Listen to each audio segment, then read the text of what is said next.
ये पूर्णतया काल्पनिक है, तो इससे ज्यादा गंभीरता से ना ले। ये केवल मनोरंजन के लिए बनाया गया है। अगर कहानी पसंद आए तो लाइक एंड सब्सक्राइब कर ले। बाहर आओ। या वांग, अभय और वनक्यू शिया चले गए हैं। बिन ये ने दरवाजे के पीछे छिपे कमरे की ओर कहा। या वांग ने मोहक कदमों के साथ आगे बढ़कर अपने लाल होठों से उसे चूमा। उसने मुस्कुराकर कहा, तुम शानदार हो। ये चुंबन तुम्हारे लिए इनाम है। बिन ये का चेहरा उत्साह से लाल हो गया। उसे नहीं लगा था कि या वांग उसे चूमेगी। या वांग, हमारा अगला कदम क्या होना चाहिए? बिन ये ने पूछा। सच कहें, बिन ये भी अभय सिन्हा के खिलाफ गुस्से में था। अभय ने पहले उसे पीटा था। इस बार उसने कंपनी के सुरक्षा गार्डों को भी पीट दिया। स्पष्ट रूप से अभय उसका सम्मान नहीं करता था। ये कॉरपोरेशन के युवा मास्टर के रूप में बिन ये उसकी हरकतों को स्वीकार नहीं कर सकता था। वो अभय से बदला लेना चाहता था। या वांग ने मोहक ढंग से मुस्कुराकर कहा, तुमने अभी बहुत अच्छा बोला। कल वे न्यूट्रिशन सप्लीमेंट्स लेने आएंगे। जब अभय आए तो तुम उसे सीधे जहर मिले न्यूट्रिशन सप्लीमेंट्स का सेट दे सकते हो। अच्छा, या वांग, तुम्हारा विचार बहुत अच्छा है। मैं ये तुम पर छोड़ता हूं। बिन ये ने या वांग से कहा। भले ही वो अभय को सबक सिखाना चाहता था, लेकिन उसे दूसरों को जहर देने में महारत नहीं थी। इसलिए उसने यह या वांग पर छोड़ दिया। या वांग ने ठंडी मुस्कान दी। उसकी आंखों में क्रूरता की चमक उभरी। निश्चिंत रहो, मैं न्यूट्रिशन सप्लीमेंट्स में जहर मिलाऊंगी और अभय को एक बड़ा उपहार दूंगी। इस समय अभय और वनक्यू शिया ये कॉरपोरेशन से निकल चुके थे। उसे नहीं पता था कि उसके खिलाफ एक साजिश शुरू हो चुकी है। अभय, धन्यवाद। अगर तुम न होते तो मैं ये कॉरपोरेशन में प्रवेश नहीं कर पाती और न ही अनुबंध भंग करने का मुआवजा वापस ले पाती। वनक्यू शिया ने आभार के साथ कहा। अभय ने उसका हाथ हिलाया और कहा, शियादी, हम दोस्त हैं। तुम्हारी मदद करना मेरा कर्तव्य है। शालिनी के शब्दों पर वनक्यू शिया का चेहरा लाल हो गया। वो बहुत शर्मिंदगी महसूस कर रही थी। उसे 2 हफ्ते पहले की बात याद आई, जब उसने अभय से उसका बॉयफ्रेंड बनने का अनुरोध किया था। अभय ने तब उसे चूमा था। अभय चलने पर ध्यान दे रहा था और उसने वनक्यू शिया के लाल चेहरे को नहीं देखा। इससे वनक्यू शिया को थोड़ी निराशा हुई।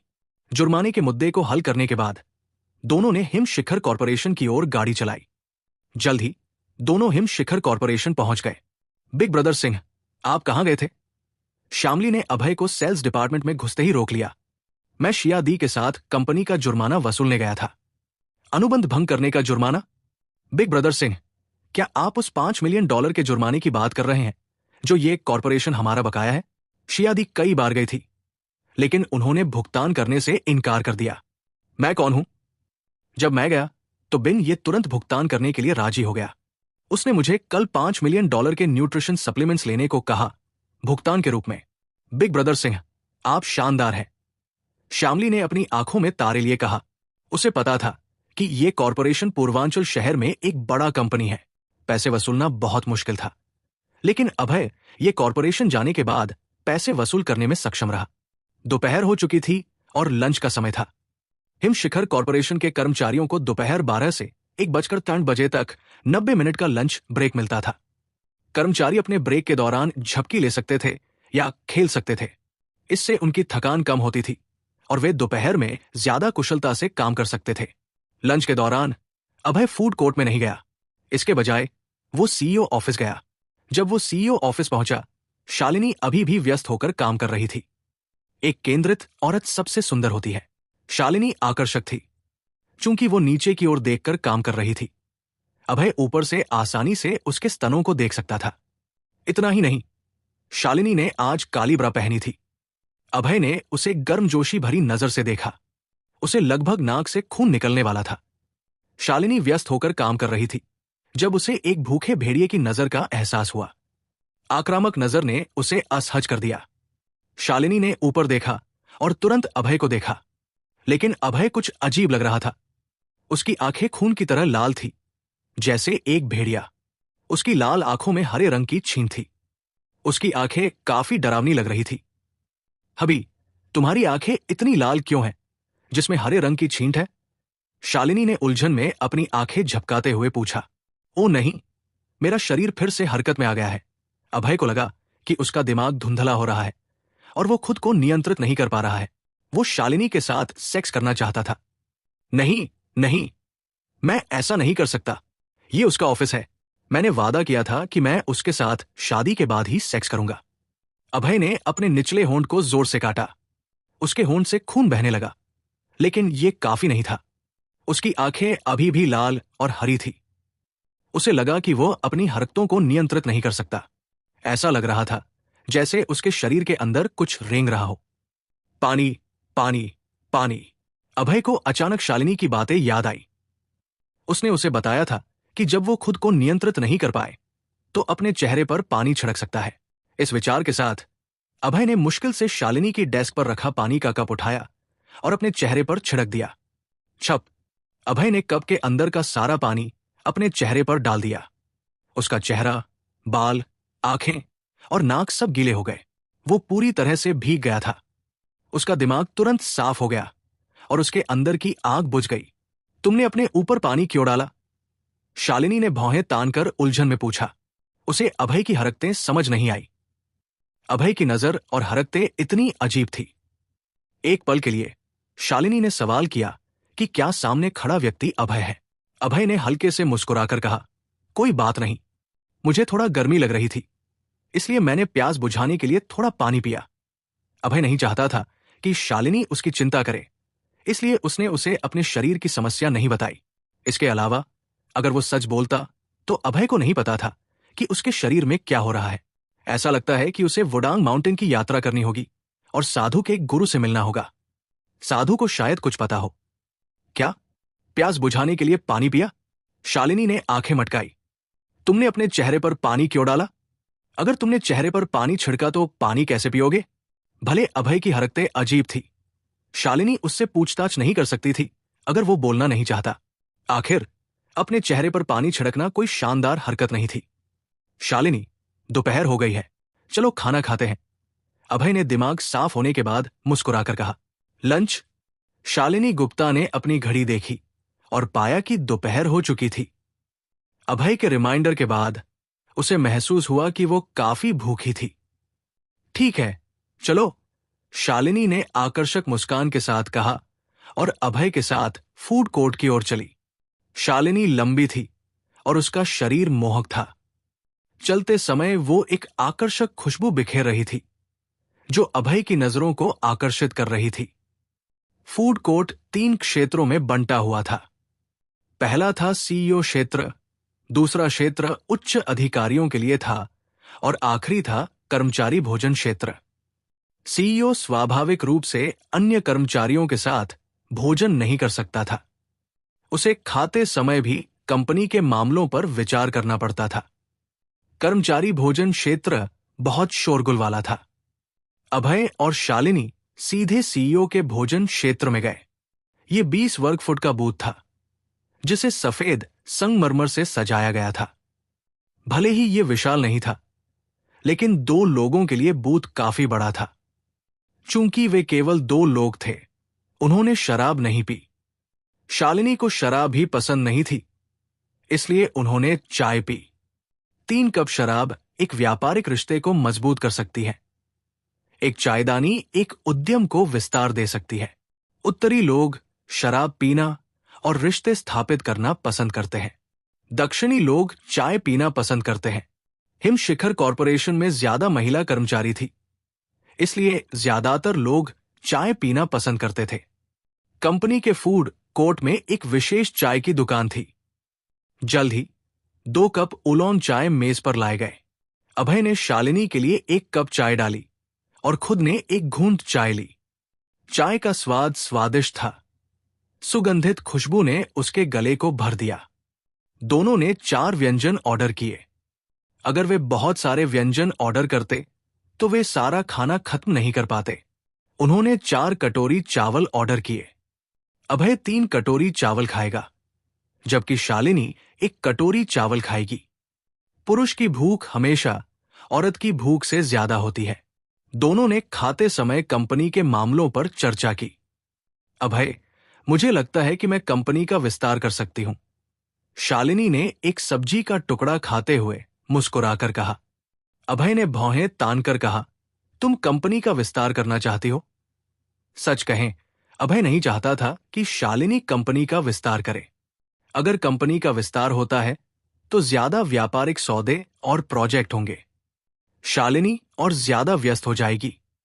वो नहीं चाहता था कि शालिनी बहुत व्यस्त हो, लेकिन अभय ये भी जानता था कि शालिनी को व्यस्त रहना पसंद है। वो एक मजबूत औरत थी जिसे उद्यमी बनने का नसीब था। वो चाहती थी कि उसकी कंपनी दुनिया की नंबर 1 कंपनी बने। उसकी तुलना में वो ज्यादा आलसी और बेफिक्र था। बेशक, अगर शालिनी वास्तव में कंपनी का विस्तार करना चाहती थी तो अभय उसका समर्थन करता। आखिर दोनों के अपने अपने लक्ष्य थे। वो अपनी पसंद के कारण उसके सपनों को नहीं रोक सकता था। देखो, हिम शिखर कॉरपोरेशन पहले से ही पूर्वांचल शहर के नंबर 1 कंपनी है। मैं किसी अन्य शहर में एक ब्रांच ऑफिस स्थापित करने की सोच रही हूं। शालिनी ने मुस्कुराकर कहा, यह संभव है, लेकिन तुम शेयरों को कैसे बांटोगी? क्या तुम अभी भी डायरेक्टर बोर्ड के 3 संस्थापक सदस्यों के साथ मुनाफा बांटने वाली हो? अभय ने एक चम्मच चावल खाते हुए कहा। सच कहें, अभय को शालिनी के विचार से कोई आपत्ति नहीं थी। कंपनी का विस्तार करना अच्छी बात थी, लेकिन अभय को 3 संस्थापक सदस्यों को 60% मुनाफा देना असहज लगता था।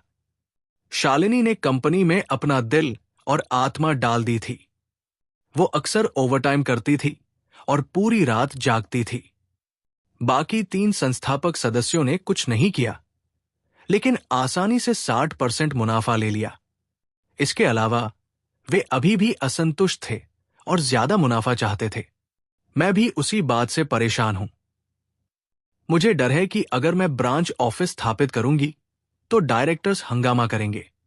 शालिनी ने दुखी होकर कहा, निश्चिंत रहो, अगर उन तीनों ने तुम्हें परेशान किया तो मैं उन्हें सबक सिखाऊंगा। तुम हिंसा का इस्तेमाल नहीं कर सकते। आखिर वे मेरे बड़े हैं। चिंता मत करो, मैं हिंसा का इस्तेमाल नहीं करूंगा। मैं एक हल्का तरीका अपनाऊंगा। अभय ने मुस्कुराकर कहा, किसी को सबक सिखाने के कई तरीके हैं, हिंसा के अलावा। हर किसी की एक कमजोरी होती है। अभय को बस उनकी कमजोरी ढूंढनी थी और उसका इस्तेमाल उनके खिलाफ करना था। दोनों खाते समय बातें करते रहे। जल्द ही काम पर वापस जाने का समय हो गया। अभय जब सेल्स डिपार्टमेंट में लौटा तो उसे थोड़ा बोरियत महसूस हुई। शालिनी कंपनी की दिशा के लिए जिम्मेदार थी। सेल्स डिपार्टमेंट केवल कंपनी की बिक्री के लिए जिम्मेदार था। उसने पहले ही कंपनी के लिए कई बड़े साझेदारी हासिल कर ली थी। वो कंपनी का नंबर 1 सेल्समैन था। अभय ने सोचा और अचानक महसूस किया कि उसे 3 संस्थापक सदस्यों के बारे में कुछ नहीं पता था। वो उनका कुछ जानकारी इकट्ठा करने में समय बिता सकता था। अभय ने सेल्स डिपार्टमेंट के सहकर्मियों से पूछा। उसे 3 संस्थापक सदस्यों के बारे में ज्यादा जानकारी नहीं थी। वे सभी कंपनी के उच्च अधिकारी थे। भले उसके सहकर्मियों को उनके नाम पता थे, लेकिन उन्हें उनके बारे में और कुछ नहीं पता था। ओह हां, मुझे शिया दी से पूछना चाहिए। उन्हें पता होगा, क्योंकि वह भी एक उच्च अधिकारी है। अभय ने अपने आप से कहा और वनक्यू शिया के ऑफिस की ओर चला। 5 मिनट बाद वो वनक्यू शिया के ऑफिस पहुंचा। उसने मुस्कुराकर कहा, शिया दी, क्या तुम व्यस्त हो? वनक्यू शिया सेल्स डिपार्टमेंट की सेल्स रिपोर्ट व्यवस्थित कर रही थी। उसने अभय को देखते ही अपने हाथ में रखे कागजात नीचे रख दिए। उसने कहा, अभय, क्या बात है? शिया दी, मैं 3 संस्थापक सदस्यों के बारे में कुछ जानकारी जानना चाहता हूं। क्या तुम उनके बारे में ज्यादा जानती हो? अभय ने मुस्कुराकर कहा। वनक्यू शिया ने एक पल सोचा और कहा, मुझे उनके बारे में थोड़ा पता है। वे हैं तियानशांग हुआंग, डेकवान यू और जोंगजी झो। उन्होंने शालिनी के दादाजी के साथ कंपनी की स्थापना की थी। शिया दी, क्या तुम जानती हो कि वे कहाँ रहते हैं? मुझे नहीं पता कि तियानशांग हुआंग कहाँ रहता है, लेकिन मुझे पता है कि डेकवान यू और जोंगजी झो दोनों हैप्पी कम्युनिटी में रहते हैं। धन्यवाद, शिया दी, अभय ने कहकर वहां से चला गया। वनक्यू शिया ने अभय की दूर जाती आकृति को देखते हुए भौहें तान ली। उसे समझ नहीं आया कि अभय ने संस्थापक सदस्यों का पता क्यों पूछा और पूछने के तुरंत बाद वो क्यों चला गया। अभय ने वनक्यूशिया को नहीं बताया कि उसने 3 संस्थापक सदस्यों का पता इसलिए पूछा ताकि वह उनकी जांच कर सके। ये कोई शानदार काम नहीं था और यह बेहतर था कि कम लोग उसकी हरकतों के बारे में जाने। अभय सेल्स डिपार्टमेंट लौटा और एक दिन की छुट्टी मांगकर ऑफिस से निकल गया। उसने दोपहर में काम पर लौटने की योजना नहीं बनाई थी। वो संस्थापक सदस्यों की जांच करने की योजना बना रहा था। बेशक अभय को तियानशांग हुआंग का पता नहीं पता था, इसलिए उसने पहले डेकवान यू और जोंगजी झो की जांच करने का फैसला किया। हैप्पी कम्युनिटी पूर्वांचल शहर का एक उच्च स्तरीय समुदाय था। हालांकि यहां रहने वाले ज्यादातर लोग बुजुर्ग थे, इसलिए समुदाय का वातावरण शांत और सौम्य था। यह सेवानिवृत्त बुजुर्गों के लिए एक उपयुक्त स्थान था। जब अभय हैप्पी कम्युनिटी पहुंचा तो वो हैरान रह गया। समुदाय पूर्वांचल शहर की कृत्रिम झील के ठीक सामने स्थित था। समुदाय के भीतर अनगिनत ऊंचे पेड़ थे। समुदाय अत्यंत स्वच्छ और बेदाग था। जैसे ही वो समुदाय में प्रवेश करने वाला था, दरबान ने उसे रोक लिया। उसने कहा कि यह समुदाय का नियम है कि अजनबियों को प्रवेश की अनुमति नहीं है। स्वूश स्वूश अभय ने 2000 युआन निकाले और दरबान को सौंप दिए। दरबान की आंखें चमक उठीं। यह राशि उसकी मासिक तनख्वाह का लगभग आधा हिस्सा थी। वो प्रलोभन से कैसे बच सकता था? क्या मैं अब अंदर जा सकता हूं? अभय ने मुस्कुराकर कहा, बेशक बेशक। वैसे क्या तुम्हें पता है कि डेकवान यू और जोंगजी झो कहां रहते हैं? वे ब्लॉक बिल्डिंग नंबर 2 में रहते हैं। एक 9वें माले पर रहता है, दूसरा 10वें माले पर। वे पड़ोसी हैं। दरबान ने 2000 युआन पकड़े हुए मुस्कुराकर कहा। अभय ने दरबान की परवाह नहीं की और समुदाय की ओर चला। वो 9वें माले पर पहुंचा जहां डेकवान यू रहता था। उसने ध्यान से सुना और पाया कि अपार्टमेंट के अंदर कोई आवाज नहीं थी। घर में कोई नहीं था। अभय फिर जोंगजी झो के घर पहुंचा। अपार्टमेंट से आवाजें आ रही थी। घर में कोई जरूर था, लेकिन 10वें माले पर एक सुरक्षा दरवाजा था। वो सीधे तौर पर नहीं घुस सकता था। बेशक सुरक्षा दरवाजा अभय के लिए कुछ भी नहीं था। वो किसी भी समय घुस सकता था, लेकिन अगर वो ऐसा करता तो घर के अंदर के लोगों को सतर्क कर देता। अभय ने एक पल सोचा और उसे एक विचार आया। वो बालकनी से अंदर जा सकता था। अभय बहुत कुशल था। वो समुदाय के पीछे गया और पानी की पाइप, बालकनी की रेलिंग और सुरक्षा जालों का उपयोग करके इमारत पर चढ़ गया। वो स्पाइडरमैन की तरह था। उसके अंग ऐसे लग रहे थे जैसे वे चुंबकीय हों और दीवार से चिपके हुए हों। वो तेजी से इमारत की दीवार पर चढ़ गया। अगर कोई नीचे से देख रहा होता तो वो इस दृश्य से हैरान रह जाता। अभय स्पाइडरमैन की तरह इमारत की दीवार पर चढ़ गया। जल्द ही वो 10वें माले की बालकनी पर पहुंच गया। 10वें माले की बालकनी का खिड़की खुला था। स्पष्ट रूप से किसी ने नहीं सोचा था कि कोई 10 मंजिल चढ़ सकता है, इसलिए उन्होंने हवा के लिए खिड़की खोल दी थी। अभय बालकनी और खिड़की पर चढ़ गया। उसने सावधानी से अपार्टमेंट में कदम रखा। जैसे ही वो अपार्टमेंट में घुसा, उसे एक अजीब आवाज सुनाई दी। यामाते अभय के होंठ सिकुड़ गए। ये आवाज किसी भी ऐसे व्यक्ति के लिए परिचित होगी जिसने जापानी पॉर्न देखा हो। अभय ने सावधानी से लिविंग रूम का पर्दा हटाया और लिविंग रूम के अंदर देखा। जैसा कि उसने उम्मीद की थी, उसने 2 बूढ़ों को सोफे पर हस्तमैथुन करते हुए पाया। क्या बकवास! आजकल बूढ़े इतने खुले हैं। अभय निरुत्तर था और उसे लगा कि वो समय के पीछे रह गया है। अभय ने जल्दी से अपना फोन निकाला और इन विकृत बूढ़ों की तस्वीर खींच ली। फिर उसने तस्वीरें अपने फोन में सेव कर ली। दाई और गंजा बूढ़ा बोला, जोंगजी झो, ये फिल्म अच्छी है ना? चश्मा पहने जोंगजी झो ने कहा, डेकवान यू, तुम विकृत बूढ़े, तुम इतने बूढ़े हो लेकिन फिर भी ऐसी फिल्में देख रहे हो। जोंगजी झो, नाटक मत करो।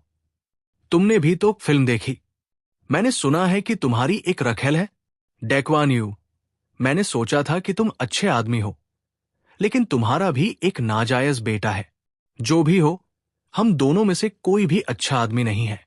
हम एक दूसरे की आलोचना करने की स्थिति में नहीं हैं। दोनों बूढ़ों ने एक दूसरे का अपमान किया और एक दूसरे की गंदी बातें उजागर की। बेशक इन दोनों पुरुषों में से कोई भी अच्छा आदमी नहीं था, इसलिए दोनों के पास एक दूसरे की कमजोरियां थी।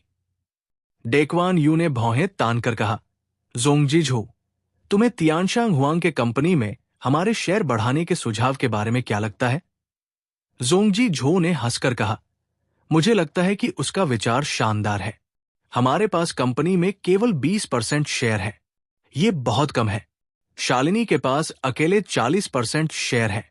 मुझे लगता है कि कंपनी के शेयरों को हम चारों के बीच बराबर बांटना चाहिए। हमें से प्रत्येक के पास 25% होना चाहिए। हाँ, मुझे भी लगता है कि हमारे शेयर बढ़ाने चाहिए। मुझे अभी भी अपने नाजायज बेटे को पालना है। हाँ, मेरी रखेल को भी पैसे चाहिए।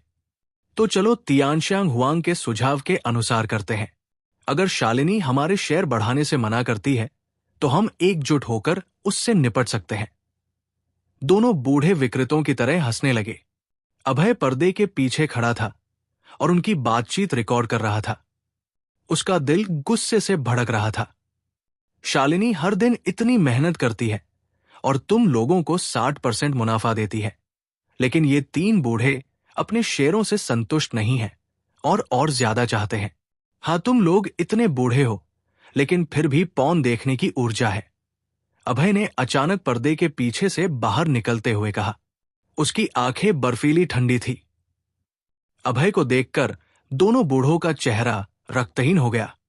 उन्होंने सोचा, ये क्या हो रहा है? अपार्टमेंट में कोई और कैसे हो सकता है? जोंगजी झो इस अपार्टमेंट का मालिक था। उसने पूछा, यार, तुम कौन हो? तुम मेरे अपार्टमेंट में कैसे घुसे? ओह, मुझे अपना परिचय देने दो। मेरा नाम अभय सिंह है। मैं हिम शिखर कॉरपोरेशन का सेल्समैन हूं। अभय ने अपना परिचय दिया। हिम शिखर कॉरपोरेशन का सेल्समैन? दोनों बूढ़ों ने राहत भरी नजरों का आदान प्रदान किया। उन्होंने शुरू में सोचा था कि यह कोई महत्वपूर्ण व्यक्ति है, लेकिन यह तो सिर्फ एक सेल्समैन निकला। दोनों बूढ़े डायरेक्टर बोर्ड के संस्थापक सदस्य थे, लेकिन वे केवल कंपनी का मुनाफा लेते थे और कभी कंपनी नहीं गए थे। इसलिए उन्होंने कभी अभय से मुलाकात नहीं की थी। अभय का नाम परिचित लग रहा था, लेकिन उन्हें याद नहीं आ रहा था कि उन्होंने ये नाम कहां सुना था। अचानक डेक्वान यू का चेहरा बदल गया। उसने धीमी आवाज में कहा, जोंगजी झो, मेरा एक दूर का रिश्तेदार कंपनी में काम करता है। मुझे याद है उसने कहा था कि सीईओ का पति अभय सिंह है। जोंगजी झो हैरान रह गया। उसने कहा, सीईओ शालिनी गुप्ता का पति? बधाई हो, आप लोगों ने सही समझा। मैं शालिनी का पति हूं। क्या आप लोग मुझे देखकर खुश हैं? अभय ने मुस्कुराकर कहा। खुश? वे खुश कैसे हो सकते थे?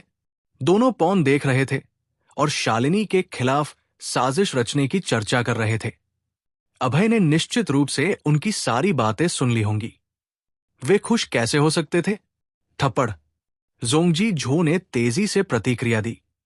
उसने टीवी कंट्रोलर पकड़ा और टीवी बंद कर दिया। उसने ठंडी आवाज में कहा, अभय सिन्हा, मुझे परवाह नहीं कि तुम कौन हो। ये मेरा घर है। कृपया अभी बाहर निकलो वरना मैं पुलिस को बुलाऊंगा। आस्कस्का, जोंगजी झो, तो क्या अगर ये तुम्हारा घर है, मैं क्यों नहीं घुस सकता? अभय ने तिरस्कार के साथ कहा, भले ये जापानी राष्ट्रपति का घर हो, वो चाहे तो घुस जाएगा। ऐसा नहीं है कि उसने पहले कभी ऐसा नहीं किया। जोंगजी झो का चेहरा अंधेरा हो गया। उसने अपना फोन निकाला और पुलिस को कॉल करने की तैयारी की। उसी पल अभय ने ठंडी मुस्कान के साथ कहा, मैं सुझाव देता हूं कि आप लोग पुलिस को कॉल न करें। अगर आप पुलिस को बुलाते हैं तो मैं आपके गंदे रहस्यों को दुनिया के सामने उजागर कर दूंगा। गंदे रहस्य? हमारे पास कोई गंदे रहस्य नहीं है। तुम झूठ बोल रहे हो, जोंगजी झो ने भौहें तान कर कहा। हालांकि उसकी आवाज में घबराहट की हल्की सी झलक थी। डेकवान यू भी घबराया हुआ था। दोनों ने न केवल पॉन देखा था, बल्कि उन्होंने अपनी रखेल और नाजायज बेटे के बारे में भी चर्चा की थी। अगर ये जानकारी बाहर निकलती तो उनकी प्रतिष्ठा और परिवारों को झटका लगता। वे खुद को शर्मिंदगी में नहीं डाल सकते थे, लेकिन उन्होंने सिर्फ बात की थी। अगर वे अपनी करतूतों से इनकार कर दें तो अभय क्या कर सकता था? अभय ने ठंडी मुस्कान दी। वो दोनों पुरुषों के विचारों को पूरी तरह समझ रहा था। वे अपनी करतूतों से इनकार करना चाहते थे। मैं तुम दोनों बूढ़ों को कुछ दिखाता हूं, अभय ने मुस्कुराकर कहा और अपना फोन निकाला। फिर उसने प्ले बटन दबाया। तुरंत दोनों पुरुषों की बातचीत फोन से बजने लगी। वीडियो की गुणवत्ता अत्यंत हाई डेफिनेशन थी। आह! डेकवान यू और जोंगजी झो चीखे और उनके चेहरे रक्तहीन हो गए। वे एक दूसरे की आंखों में डर देख सकते थे। उनके माथे से पसीना टपक रहा था। ये वीडियो अगर कभी बाहर निकला तो उनकी प्रतिष्ठा नष्ट हो जाएगी। डेकवान यू अभय के पास दौड़ा और फोन छीनने की कोशिश की। इस पल बूढ़े ने ताकत का विस्फोट किया। उसकी गति एक युवा की तरह थी। स्लैम! अभय ने डेकवान यू के पेट पर जोर से लात मारी और उसे जमीन पर गिरा दिया। डेकवान यू ने एक मुंह खून उगला और उसका चेहरा पीला पड़ गया। बूढ़े, तुम बहुत कमजोर हो। अगर तुम लोगों ने हिलने की हिम्मत की तो मैं अभी चला जाऊंगा और इस वीडियो को कंपनी की वेबसाइट और अखबारों में प्रकाशित कर दूंगा। मुझे विश्वास है कि आपके दोस्त और रिश्तेदार ये वीडियो देखेंगे, अभय ने ठंडी मुस्कान के साथ कहा। वो एक शैतान की तरह था और दोनों पुरुषों को डर से कांपने पर मजबूर कर रहा था। ये युवक उन्हें धमकी दे रहा था। जोंगजी झो ने कांपती आवाज में कहा, तुम क्या चाहते हो? वो डर से हकलाने लगा। यह स्पष्ट था कि वीडियो उसके लिए कितना बड़ा खतरा था। डेकवान यू का चेहरा भी पीला था। उसने कहा, तुम्हें पैसे चाहिए? कितने पैसे चाहिए? 1 मिलियन युआन काफी है। जब उसने देखा कि अभय ने कुछ नहीं कहा तो डेकवान यू ने सोचा कि यह राशि अभय के लिए बहुत कम है। उसने कहा, 2 मिलियन युआन कैसा रहेगा? अगर यह भी कम है तो मैं तुम्हें 5 मिलियन युआन दूंगा। तुम्हें मुझे यह वीडियो देना होगा। डेकवान यू की बात सुनकर अभय ने होंठ टेढ़े किए। उसने ठंडी आवाज में कहा, तुम लोगों को सच बताओ। भले तुम मुझे 10 मिलियन या 100 मिलियन युआन दो, मैं ये वीडियो तुम लोगों को नहीं दूंगा। तुम क्या चाहते हो? हम वीडियो वापस कैसे ले सकते हैं? दोनों बूढ़ों ने पूछा। यह आसान है।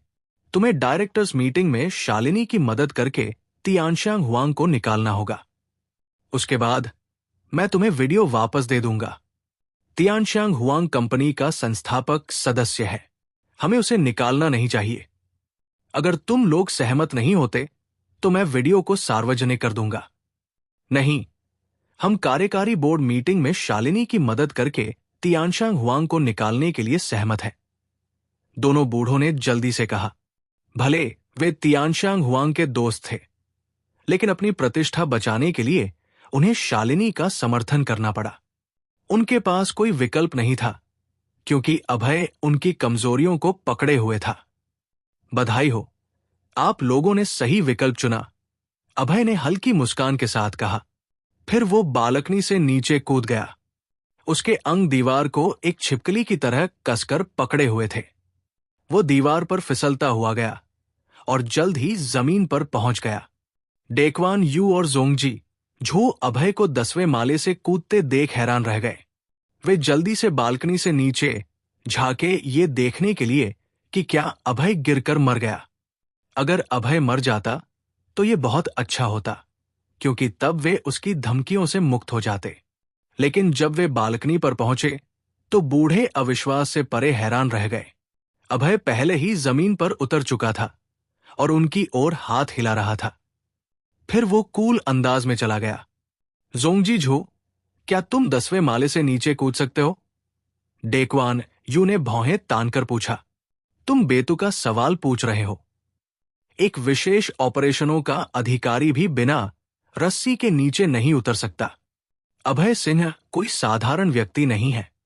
हम उसे गुस्सा करने का जोखिम नहीं उठा सकते।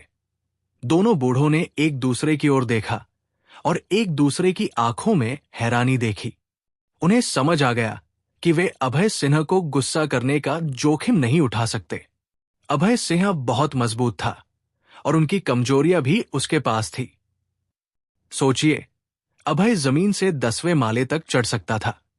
वो आसानी से उनके कमरों में घुस सकता था। अगर वे ऐसे व्यक्ति को गुस्सा करते तो उन्हें अच्छी नींद नहीं आती। वे हर रात अपनी जान की चिंता करते। अभय हैप्पी कम्युनिटी से निकला और ऑफिस की ओर टहलने लगा। कंपनी के शेयर 4 लोगों के हाथ में थे। शालिनी, डेकवान यू और जोंगजी झो के पास कंपनी के 80% शेयर थे। अगर वे एक साथ वोट करते तो वे तियानशांग हुआंग की साजिश को कुचल सकते थे और उसे कंपनी से बाहर भी निकाल सकते थे। जब अभय हिम शिखर कॉरपोरेशन पहुंचा तो शाम के 6 बज चुके थे। काम खत्म होने का समय हो गया था। कंपनी के कर्मचारी धीरे धीरे इमारत से बाहर निकलने लगे। अभय को जल्दी नहीं थी। वो इमारत के प्रवेश द्वार पर बैठ गया और शालिनी का इंतजार करने लगा। जल्द ही शालिनी दिखाई दी। वो काम से थकी हुई लग रही थी। शालिनी, तुम कल ब्रेक क्यों नहीं लेती? अभय ने चिंता के साथ कहा। शालिनी ने सिर हिलाया और कहा, मैं आराम नहीं कर सकती। डायरेक्टर तियानशांग ने अभी मुझे फोन किया और कल बोर्ड मीटिंग करने का अनुरोध किया। मुझे कल काम पर आना होगा। Board meeting? ऐसा लगता है कि तियानशांग हुआंग अब और इंतजार नहीं कर सकता। वो कंपनी में अपने शेयर बढ़ाना चाहता है। शालिनी ने सिर हिलाया। फोन पर तियानशांग हुआंग ने पहले ही खुलासा कर दिया था कि वो कंपनी में ज्यादा शेयर चाहता है। हालांकि शालिनी ने उसके अनुरोध से सहमत नहीं थी। डायरेक्टर बोर्ड में 4 सदस्य थे। ये ऐसा फैसला नहीं था जो शालिनी अकेले ले सकती थी। कोई बात नहीं, अगर तियानशांग हुआंग ने अपने शेयर बढ़ाने के इस अनुरोध की बात करने की हिम्मत की तो मैं उसे एक बड़ा सरप्राइज दूंगा। अभय ने आत्मविश्वास के साथ मुस्कुराकर कहा। सब कुछ तैयार था। उसने पहले ही जाल बिछा दिया था। वो बस तियानशांग हुआंग के उसमें फंसने का इंतजार कर रहा था। जब अभय सिन्हा और शालिनी गुप्ता घर पहुंचे, शाओ मू ने पहले ही लिविंग रूम को साफ कर दिया था और सब्जियां धो ली थी। उनका इंतजार कर रही थी ताकि खाना बनाना शुरू कर सके। कहने की जरूरत नहीं कि सास शाओयुन ने उनके लिए बहुत सारा दबाव कम किया था। कम से कम अब उन्हें घर के काम और खाना बनाने की चिंता पूरी तरह से नहीं करनी पड़ती थी। अभय किचन में मदद करना चाहता था, लेकिन शाओयुन ने मना कर दिया। शाओयुन ने कहा कि दोनों ने दिन भर काम किया और बहुत थक गए होंगे, इसलिए उन्हें अच्छा आराम करना चाहिए। शाओयुन मू ने बहुत तेजी से खाना बनाया। थोड़ी ही देर में 4 व्यंजन तैयार हो गए। क्योंकि यह रात का खाना था और शाओयुन के पास सुबह की तुलना में अब ज्यादा समय था, इसलिए शाओयुन ने 2 अतिरिक्त सूप बनाए। एक था पोर्क सूप और दूसरा था सीवीड एग सूप। अभय, शालिनी और शाओयुन मेज पर बैठकर रात का खाना खा रहे थे। यह दृश्य बहुत गर्मजोशी भरा था। अभय को घर होने का यह एहसास बहुत पसंद था। शालिनी, अभय, आप लोग दूसरी शादी कब करने की योजना बना रहे हैं? शाओयुन ने एक पालक का टुकड़ा लेते हुए मुस्कुराकर पूछा। उनकी सबसे ज्यादा चिंता 2 लोगों की शादी को लेकर थी। पिछली शादी शालिनी के कार एक्सीडेंट की वजह से रद्द हो गई थी। ये न केवल अभय के लिए बल्कि शालिनी के लिए भी दुखद था।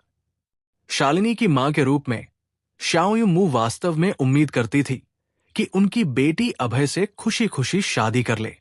आखिर बिना शादी के सभी औरतों की जिंदगी अधूरी होती है। शाओयुन की बात सुनकर शालिनी का चेहरा लाल हो गया। वो जाहिर तौर पर थोड़ा शर्मिंदगी महसूस कर रही थी और फिर उसने अभय की ओर देखा, उसकी राय जानने की कोशिश की। अभय ने एक पल सोचा, चेहरे पर मुस्कान के साथ शाओयुन को जवाब दिया। 1 महीने बाद जब शालिनी का शरीर पूरी तरह ठीक हो जाएगा, हम दूसरी शादी करेंगे। सच कहें, अभय वास्तव में शादी को जल्दी करना चाहता था। वो तो कल ही शादी करना चाहता था, लेकिन जाहिर तौर पर यह संभव नहीं था। शालिनी अभी अभी अस्पताल से एक दिन पहले लौटी थी और उसका शरीर अभी भी अपेक्षाकृत कमजोर था। एक महीने के आराम और देखभाल के बिना वो दुर्घटना से पूरी तरह ठीक नहीं हो सकती थी। यही वजह थी कि अभय ने कहा कि वे एक महीने बाद शादी करेंगे। शाओयुन प्रभावित हुई। उन्होंने सिर हिलाया और अभय को आभार भरी नजरों से देखा। उन्हें भी पता था कि दामाद उनकी बेटी के लिए अच्छा कर रहा है। इतने अच्छे और विचारशील दामाद के साथ वो बहुत संतुष्ट थी। शाओयुन के दृष्टिकोण से अगर शालिनी को एक अच्छा पति मिल सकता है जो उसका अच्छे से ख्याल रखे, एक दूसरे को समझे, प्यार और देखभाल करे, तो ये सबसे अच्छा परिणाम होगा। अभय जाहिर तौर पर इस मानक पर बहुत खरा उतरता था। थोड़ी देर बाद सभी ने रात का खाना खत्म कर लिया। बिना किसी संदेह के शाओयुन ने मेज साफ की और बर्तन धोए। भले ही अभय घर के काम में मदद करना चाहता था, शाओयुन ने उसे अनुमति नहीं दी। इससे अभय को शर्मिंदगी महसूस हुई। जब दूसरों की सास दामाद के पास आती है तो वे सभी आनंद लेने, सेवा और देखभाल करवाने आती है। इसके विपरीत उनकी सास उनके घर घर के काम करने में मदद करने आई थी, जिससे अभय को शर्मिंदगी तो हुई, लेकिन गर्मजोशी भी महसूस हुई। और ये था पारिवारिक प्यार की ताकत। अब रात के 8:30 बज रहे थे और सोने के लिए अभी बहुत जल्दी थी। कुछ लोगों ने टीवी चालू किया और टीवी देखना शुरू किया। टीवी पर चल रहा ड्रामा 3 लाइफ पीच ब्लॉसम था, जो हाल का सबसे लोकप्रिय ड्रामा था। कई टेलीविजन चैनल इस शो को दिखा रहे थे और इसकी रेटिंग्स बहुत ऊंची थी। अभय को वास्तव में ये रोमांटिक ड्रामा शो पसंद नहीं थे और वो देखना भी नहीं चाहता था। हालांकि चूंकि शालिनी का काम में लंबा दिन रहा था और उसे टीवी शो से आराम करने की जरूरत थी, अभय ने उसके साथ मिलकर इसे देखने का फैसला किया। टीवी सीरियल देखने के बाद तीनों अपने अपने बेडरूम में सोने चले गए। जाहिर तौर पर शाओयुन अकेले सोई और अभय और शालिनी एक साथ सोए।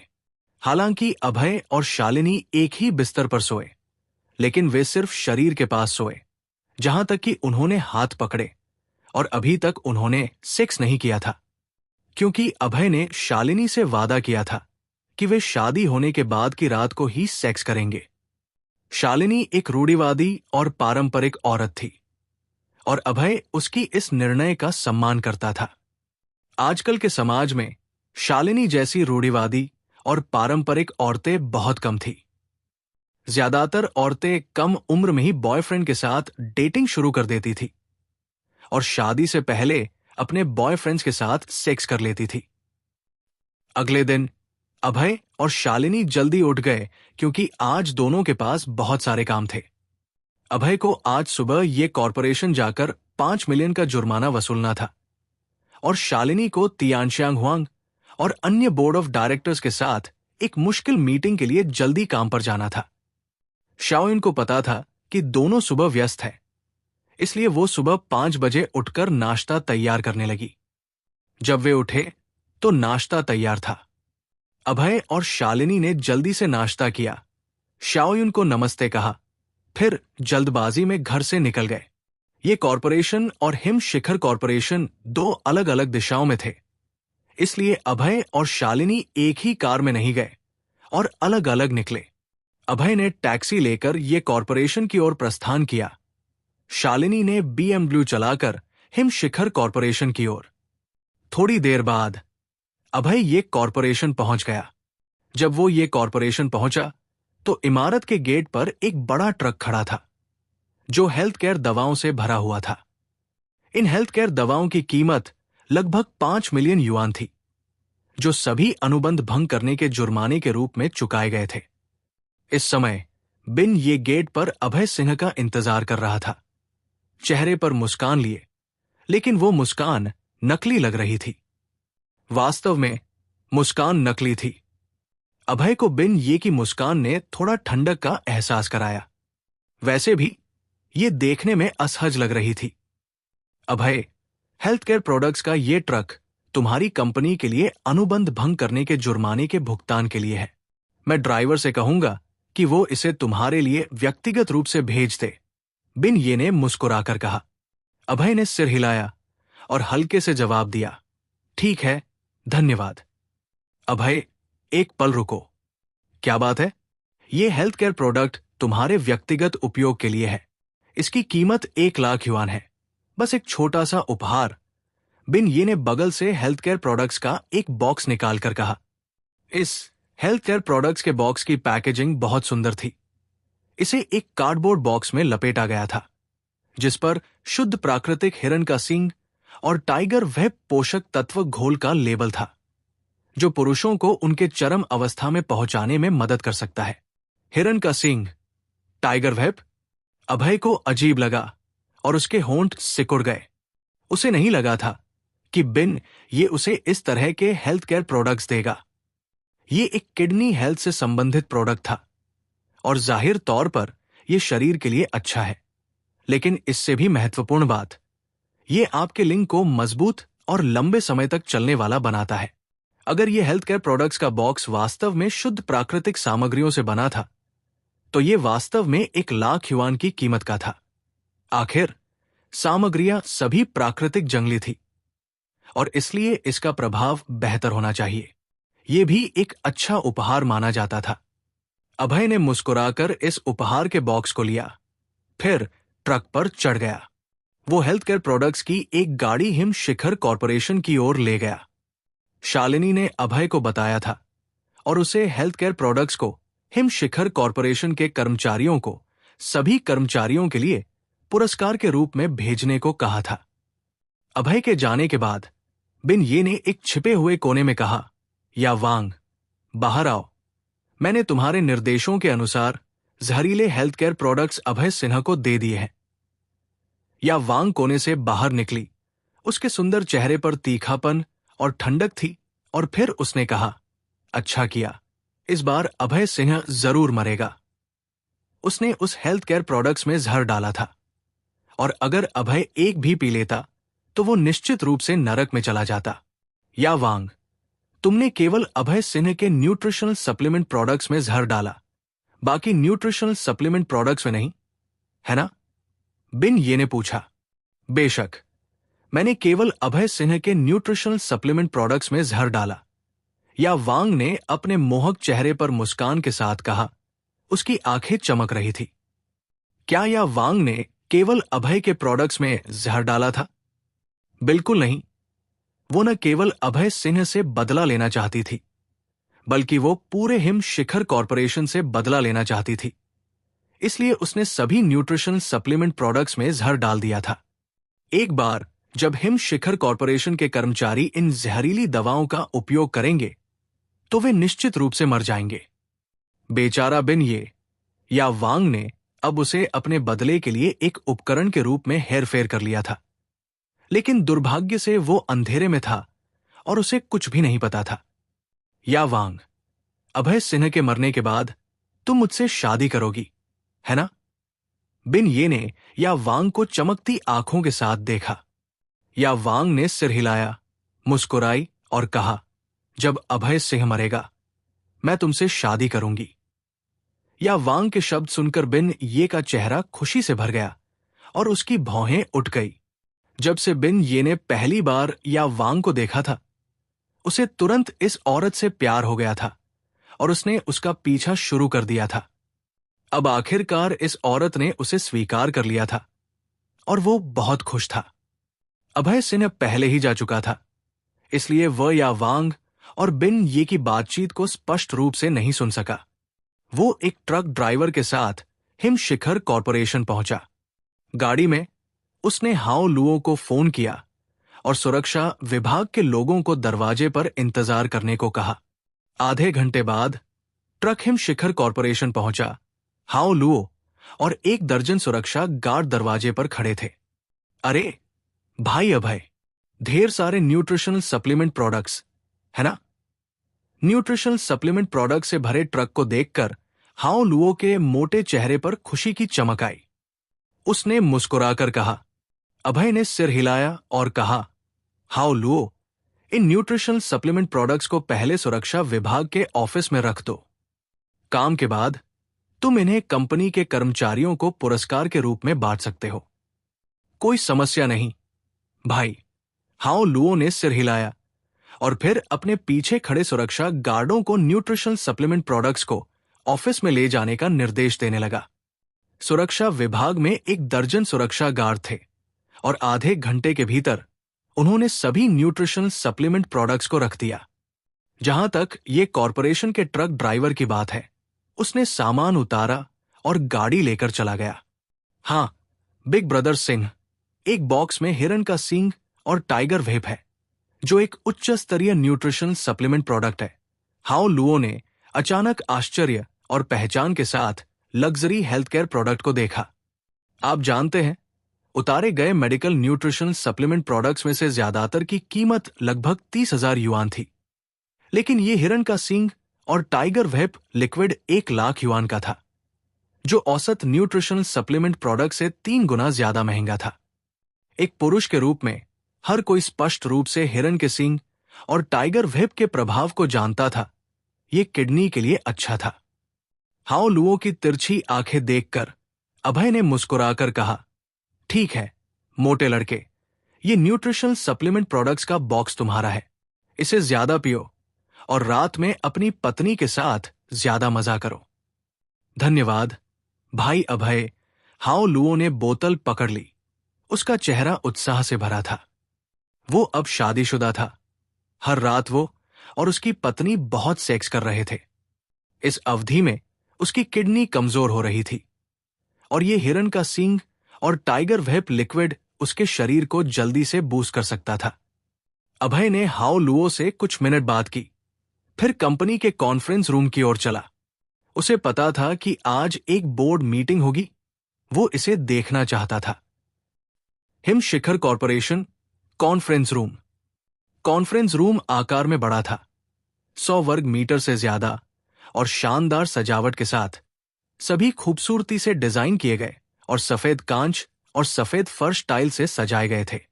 इस समय विशाल कॉन्फ्रेंस रूम में 4 लोग बैठे थे, अर्थात शालिनी गुप्ता, तियानशांग हुआंग, डेकवान यू और जोंगजी झो। तियानशांग हुआंग एक 70 वर्षीय पुरुष था। हालांकि बहुत बूढ़ा था, लेकिन गंजा नहीं था, कुछ भूरे बालों के साथ। उसका चेहरा ठीक ठाक लगता था और ऐसा लग रहा था कि उसने फिटनेस और स्वस्थ शरीर पर कुछ ध्यान दिया है। शालिनी, मुझे लगता है कि तुमने हमें बहुत कम शेयर दिए हैं। मैं अपने शेयर होल्डिंग को बढ़ाने की मांग करता हूं। तियानशांग हुआंग ने शालिनी को अपनी धुंधली आंखों से देखा और मुस्कुराकर कहा। हालांकि उसके चेहरे पर मुस्कान थी, उसने पूछताछ के बल के साथ कहा, सीधे शेयरों के मुद्दे पर आ गया। शेयरों का मतलब क्या था? इसका मतलब था पैसा। हर कोई पैसा पसंद करता है। कोई भी बहुत ज्यादा पैसा होने की शिकायत नहीं करता और सभी और पैसा चाहते हैं। शालिनी ने भौहें तान ली और बोलना शुरू किया। श्रीमान हुआंग, मुझे लगता है कि चूंकि आपको 20% शेयर दिए गए हैं, आपके शेयर बढ़ाने की कोई जरूरत नहीं है। तियानशांग हुआंग ने भौहें तान ली। उसकी आंखों में असंतोष की चमक उभरी। उसे नहीं लगा था कि ये छोटी लड़की उसका विरोध करने की हिम्मत करेगी। शालिनी, मैंने इस कंपनी को तुम्हारे दादाजी के साथ स्थापित किया था और तुम्हें बचपन से बड़ा होते देखा है, इसलिए मैं तुम्हारा बड़ा माना जा सकता हूं। दिए गए शेयर बहुत कम है और मेरे रिटायरमेंट के लिए भी पर्याप्त नहीं है। क्या तुम बड़ों के साथ ऐसा व्यवहार करती हो? तियानशांग हुआंग की आंखों में ठंडी नजर थी और वह बोला। जैसे ही तियानशांग हुआंग ने बात की, उसने खुद को बड़ा और शालिनी को छोटा माना। अगर शालिनी उसे और शेयर नहीं देती, तो इसका मतलब था कि शालिनी बड़ों का सम्मान नहीं करती। इसे भ्रामक आरोप कहा जाता है। आज के समाज में भ्रामक आरोपों का मुद्दा बहुत आम है। कुछ बूढ़े लोग बुरे और असम्मानजनक होते हैं। उदाहरण के लिए, जब वे बस में चढ़ते हैं तो वे एक युवा लड़की को अपनी सीट छोड़ने के लिए मजबूर करते हैं, और अगर लड़की सीट नहीं देती तो वे लड़की पर बड़ों का सम्मान न करने का आरोप लगाते हैं। वास्तव में लड़की बीमार थी और फिर भी उसे जज और आरोपित किया जाता। एक कहावत है जो अच्छी तरह से चलती है, ये नहीं कि बुजुर्ग बुरे हो गए, बल्कि बुरे लोग बूढ़े हो गए। कुछ लोग जब युवा थे तब बुरे थे, एक बार जब वे बूढ़े हो जाते हैं तब भी वे बुरे लोग रहते हैं। तियानशांग हुआंग स्पष्ट रूप से एक बुरा आदमी था। जब वो युवा था उसने बहुत सारी अनैतिक चीजें की थी। एक बार जब वो बूढ़ा हो गया तब भी वो वही करता रहा जो वो करता था। उसका निशाना अब शालिनी और पूरा हिम शिखर कॉरपोरेशन था। एक बूढ़ा आदमी जो अपनी आधी जिंदगी जी चुका है, तियानशांग हुआंग पूरी तरह से एक राक्षस के रूप में जी रहा था। शालिनी ने असंतोष की नजर के साथ भौहें तान ली, क्योंकि उसे पता चल गया था कि क्या हो रहा है। तियानशांग हुआंग स्पष्ट रूप से और शेरों के अलावा कुछ नहीं चाहता था। उसने तो उसके दादाजी का जिक्र करके उस पर दबाव डाला। हां, तुमने और मेरे दादाजी ने उस साल कंपनी की स्थापना की थी, लेकिन इन वर्षों में तुमने और अन्य संस्थापकों ने कुछ नहीं किया। मेरे दादाजी ने पूरी कंपनी का जिम्मा संभाला और थक गए। तुम सभी ने स्वार्थी ढंग से खुशहाल जिंदगी बिताई, और अब तुम मेरे दादाजी का जिक्र करने की हिम्मत मत करो, शालिनी ने कहा। शालिनी ने हल्के से होंठ सिकोड़कर मुस्कुराया और अपना मुंह खोला। श्रीमान हुआंग, मैं तुम्हें अपने बड़े के रूप में सम्मान देती हूं, इसलिए मैं तुम्हारी गलतियों का आकलन नहीं करूंगी। हालांकि अगर तुम मुझे धमकाना चाहते हो और अपने शेयरों की हिस्सेदारी बढ़ाना चाहते हो तो मैं तुम्हें बता दूं, यह असंभव है। शालिनी के कठोर रवैये के साथ तियानशांग हुआंग ने भावहीन ढंग से मुस्कुराया और कहा, शालिनी, चूंकि तुम जिद्दी हो तो बड़ों को दोष मत देना। मैं तुम्हें कंपनी के अक्षम प्रेसिडेंट के रूप में महाभियोग लगाने जा रहा हूं। कंपनी का विकास अप्रभावी ढंग से किया और बोर्ड तुम्हें प्रेसिडेंट के रूप में बर्खास्त करने के लिए वोट देगा। ओह, मुझे बर्खास्त करना, इसके लिए तुम्हें कम से कम 3 बोर्ड सदस्यों की सहमति चाहिए। मुझे डर है कि अकेले तुम ऐसा नहीं कर सकते, शालिनी ने होंठ टेढ़े करके कहा। उसने तियानशांग हुआंग को पर्याप्त सम्मान दिया था, लेकिन यह आदमी असम्मानजनक और बेशर्म था। चूंकि रिश्ता पहले ही टूट चुका था, तो अगर शालिनी कठोर और क्रूर शब्द कहती है तो उसे दोष न दें। शालिनी बड़ों का सम्मान करती थी, लेकिन अगर तुम अपने बड़े के दर्जे के आधार पर शालिनी को धमकाना चाहते हो तो उसे इसका विरोध करना होगा। डेक्वान यू, जोंगजिझो, मैं शालिनी गुप्ता को बर्खास्त करने का प्रस्ताव रखता हूं। क्या आप दोनों सहमत हैं? तियानशांग हुआंग ने बोर्ड मीटिंग में अन्य 2 साझेदारों को देखते हुए मुस्कुराकर पूछा। 1 हफ्ते पहले कुछ लोगों ने मेज के नीचे पहले ही सहमति बना ली थी कि जब बोर्ड मीटिंग होगी, अगर शालिनी अधिक शेयर देने के लिए सहमत होती है तो ठीक है, लेकिन अगर शालिनी इससे सहमत नहीं होती तो उसे कंपनी से बाहर निकाल दिया जाएगा। डेक्वान यू और जोंगजी झो ने एक दूसरे की ओर देखा और दोनों तियानशांग हुआंग की ओर देखने से डर रहे थे। उन्हें अपराध बोध महसूस हो रहा था, क्योंकि अभय सिन्हा को उनके रहस्यों का पता था और उसने इसका इस्तेमाल उनके साथ सौदेबाजी के लिए किया था। अगर वे तियानशांग हुआंग के प्रस्ताव से सहमत होते तो अभय सिन्हा गुस्सा हो सकता था और उनके गुप्त वीडियो को सार्वजनिक कर सकता था, जिससे उनकी पूरी तरह तबाही हो जाती। दोनों साझेदारों को चुप देखकर तियानशांग हुआंग ने सोचा कि वे समझौता भूल गए हैं और फिर कहा, डेक्वान यू, जोंगजिझो, आपने मुझसे वादा किया था कि हम शालिनी को कंपनी से निकाल देंगे। ओह, आपको उन्हें दबाव डालने की जरूरत नहीं है, उनमें से कोई भी आपकी बात नहीं मानेगा। अचानक एक ठंडी आवाज आई। तियानशांग हुआंग का चेहरा अचानक बदल गया। उसने पलटकर देखा और एक सुंदर युवक को घमंड के साथ अंदर आते देखा। तुम कौन हो? यह हिम शिखर कॉरपोरेशन की बोर्ड मीटिंग है। बोर्ड सदस्यों के अलावा किसी को भी प्रवेश की अनुमति नहीं है, तियानशांग हुआंग ने ठंडी आवाज में असंतोष के साथ कहा। तियानशांग हुआंग पहले कभी अभय सिंह से नहीं मिला था, इसलिए वो उसे नहीं जानता था। उसे लगा कि ये युवक बहुत घमंडी है और कंपनी के साझेदारों के साथ असम्मानजनक व्यवहार कर रहा है, बिना किसी शिष्टाचार के।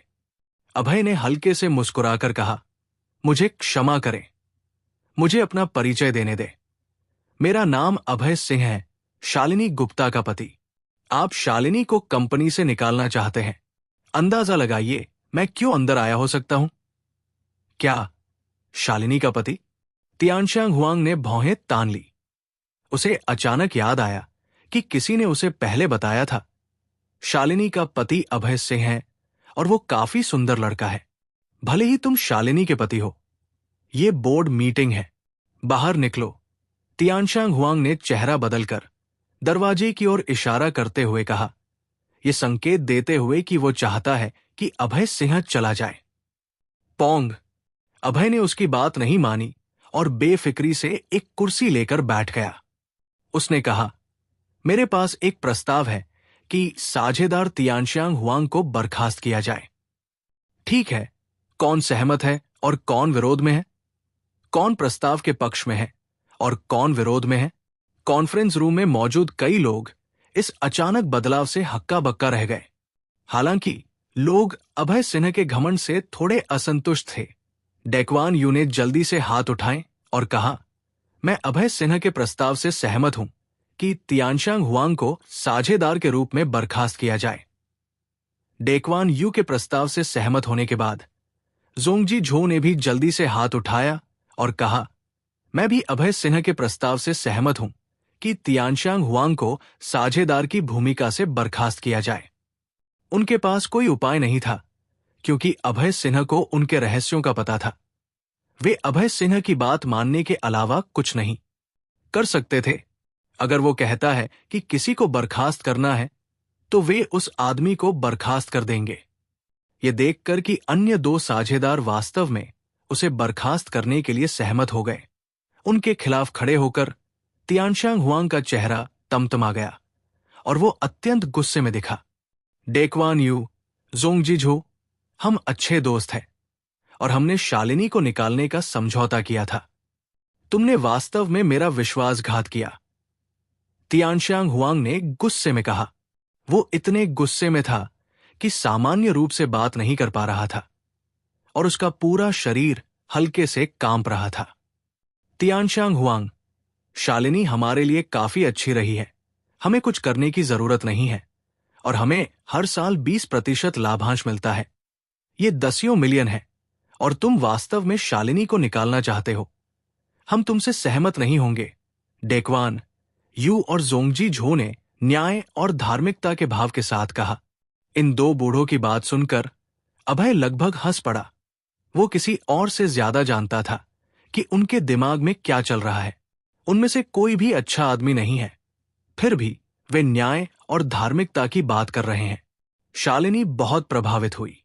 श्रीमान यू और श्रीमान झो, आप दोनों अच्छे लोग हैं, शालिनी ने दोनों से कहा और इससे दोनों को बहुत खुशी हुई। देखो, यहां तक कि प्रेसिडेंट शालिनी ने कहा कि हम अच्छे लोग हैं। मैं भी अभय सिन्हा के प्रस्ताव से सहमत हूं कि तियानशांग हुआंग की कार्यकारी भूमिका को बर्खास्त किया जाए, शालिनी ने भावहीन ढंग से कहा।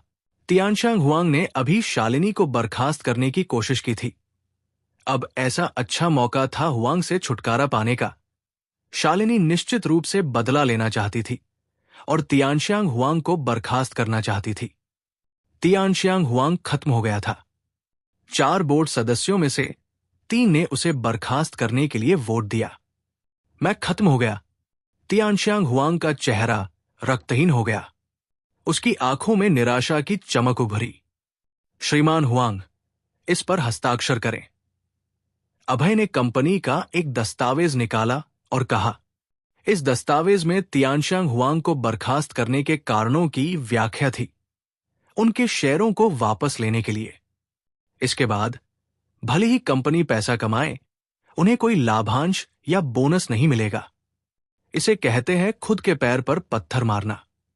तियानशांग हुआंग को पता था कि उसका अच्छा समय चला गया है और अब केवल एक चीज बची थी कि वह दस्तावेज पर हस्ताक्षर करे। हस्ताक्षर करने के बाद वो खड़ा हुआ। उसे अपने सिर में चक्कर महसूस हुआ और वो आगे की ओर गिर गया। अभय ने जल्दी से अपनी दाहिनी बाह बढ़ाई, तियानशांग हुआंग को मजबूती से पकड़ा और उसके कान में फुसफुसाया, श्रीमान हुआंग, अगर डेकवान, यू और जोंगजी झो न होते तो आपको बर्खास्त नहीं किया जाता। क्या आप खुश है कि वे आपके सारे शेयर ले रहे हैं? अभय की आवाज बहुत हल्की थी। केवल उसने और हुआंग ने सुनी। तियानशांग हुआंग ने अभय की बात सुनने के बाद महसूस किया कि उसके शब्दों में दम है।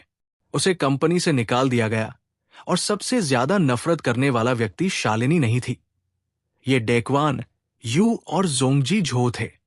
अगर इन दो लोगों ने उसका विश्वासघात न किया होता और अपने आप को उसके खिलाफ न किया होता तो उसे निकाला नहीं गया होता।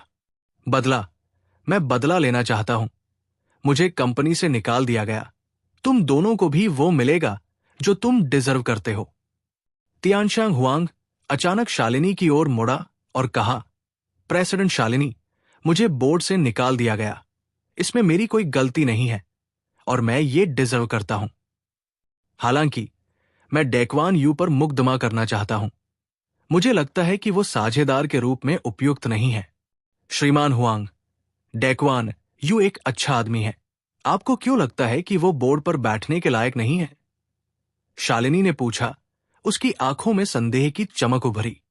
तियानशांग हुआंग ने होंठ सिकोड़े और कहा, प्रेसिडेंट शालिनी, आप सभी को डेकवान यू ने धोखा दिया है और वो एक बुरा आदमी है। इस समय उसने आपके अस्पताल में भर्ती होने की अवधि का फायदा उठाया। बोर्ड ऑफ डायरेक्टर के रूप में कार्य करते हुए कंपनी से दसियों मिलियन युआन की हेराफेरी की और इसका उपयोग अपने नाजायज बच्चे को पालने के लिए किया। क्या कंपनी के पैसे की हेराफेरी? शालिनी का चेहरा गुस्से से तमतमा गया। उसकी आंखों में आग थी। उसे ऐसे लोगों से सबसे ज्यादा नफरत थी। कंपनी के मुनाफे से लाभ लेना काफी नहीं था। उसने कंपनी के पैसे की हेराफेरी की। ऐसे लोगों को तिरस्कृत किया जाना चाहिए। साझेदार डेकवान यू, मैं आपसे पूछना चाहती हूं, क्या श्रीमान हुआंग ने जो कहा वो सच है? शालिनी ने पूछा। उसने उसे श्रीमान यू नहीं कहा और सीधे पूरा नाम लेकर बुलाकर गुस्सा स्पष्ट रूप से जाहिर हो रहा था। डेकवान यू ने मुंह खोला और समझाना चाहता था, लेकिन तियानशांग हुआंग ने सीधे मेज पर दस्तावेजों की एक फाइल निकाली और उस जानकारी में डेकवान यू की हेराफेरी के सभी सबूत थे। सच कहें, तियानशांग हुआंग ने मूल रूप से इस सबूत का उपयोग डेकवान यू को धमकाने की योजना बनाई थी ताकि वो शालिनी को निकालने में उसकी मदद करे। लेकिन अंत में इसका उपयोग डेकवान यू को निकालने के लिए हुआ। तियानशांग हुआंग को डेकवान यू पर आरोप लगाते देख अभय ने होंठ सिकोड़े और मुस्कुराया। वो आज कंपनी का पुनर्गठन करने की योजना बना रहा था। केवल तियानशांग हुआंग को निकालना पर्याप्त नहीं था, क्योंकि तीनों साझेदारों को हटाना जरूरी था।